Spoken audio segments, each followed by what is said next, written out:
Praise the Lord, hallelujah. আহকচোন ঈশ্বৰৰ মহান বাক্যৰে পুৱাই ঈশ্বৰৰ চৰণত চাপি যাওঁ। আমাৰ শাস্ত্ৰত ৰুবিয়া অধ্যায়ত লিখা আছে, কিয়নো মাংসৰ অনুসাৰে খোৱাবিলাকে মাংসিক বিষয় ভাবে, কিন্তু আত্মাৰ অনুসাৰে খোৱাবিলাকে আত্মিক বিষয় ভাবে। কাৰণ মাংসৰ ভাৱ মৃত্যু, কিন্তু আত্মাৰ ভাৱ জীৱন আৰু শান্তি।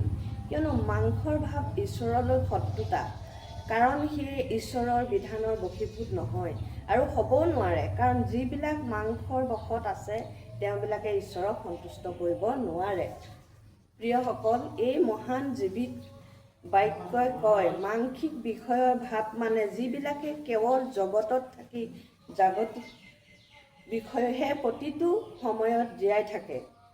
এই ধৰক, আজি কি খাম, কি পিন্ধিম, কিমান টকা উপাৰ্জন কৰিম, জগতত থাকিবলৈ ধুনীয়া ধুনীয়া ঘৰ দুৱাৰ, সাজ পাৰ আৰু ডাঙৰ কথা য'তেই হওক আগত বহিবলৈ সন্মানৰ চকী বিচাৰি লাখ লাখ টকা পইচা দি হ'লেও চবতকৈ আগত বহাটো বিচাৰে, চলাটো বিচাৰে।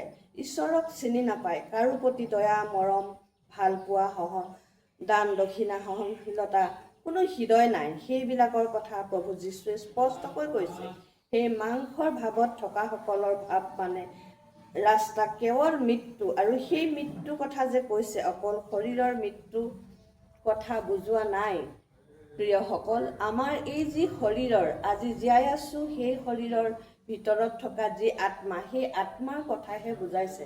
কাৰণ আত্মা অবিনাশী, আত্মা নমৰে। কিন্তু যিসকলে জগতত কেৱল মাংসৰ কথা ভাবে সেইসকলৰ আত্মা ক'ত যাব?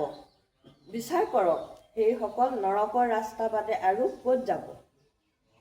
কাৰণ ঈশ্বৰে কৈছে, মাংসৰ ভাৱ ঈশ্বৰৰ আগত শত্ৰুতা।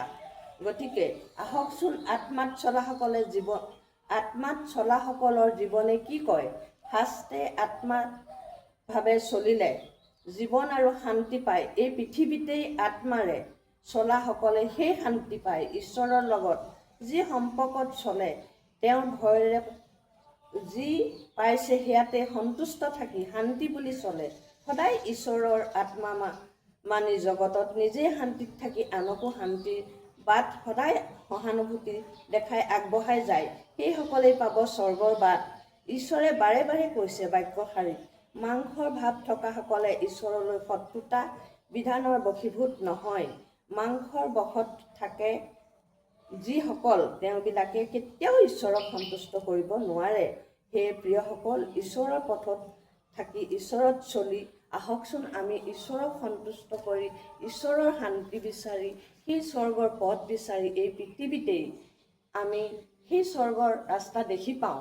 যিসকলে ঈশ্বৰক মানি চলে, সঁচাকৈ সেইসকলৰ সংসাৰ হওক, নিজৰ ব্যক্তিগত জীৱন হওক, নিজৰ ল'ৰা ছোৱালীৰ ক্ষেত্ৰত হওক, সেইসকলেই সেই স্বৰ্গৰ শান্তি পৃথিৱীতেই পায়। সেয়েহে ঈশ্বৰে কৈছে যে মাংসত থকাসকল কেতিয়াও ঈশ্বৰ ৰাজ্য অধিকাৰী নহয় বা ঈশ্বৰ তেওঁলোকত সন্তুষ্ট নহয়। আত্মাত চলাসকলেহে সেই পথ, সেই সন্তুষ্টতা ঈশ্বৰক দিব পাৰে। আৰু সেইকাৰণে প্ৰিয়সকল, আমি আত্মিকতাৰে চলি ঈশ্বৰৰ লগত থাকি ঈশ্বৰৰ আশীৰ্বাদ বুটলি আহকচোন এই পুৱাই তেওঁৰ চৰণত ঠাই বিচাৰি সকলোলৈ শান্তিৰ পথ আমি যেন বিলাই দিব পাৰোঁ। সেই প্ৰভু যীশু খ্ৰীষ্টৰ নামেৰে ধন্যবাদ। Praise the lord.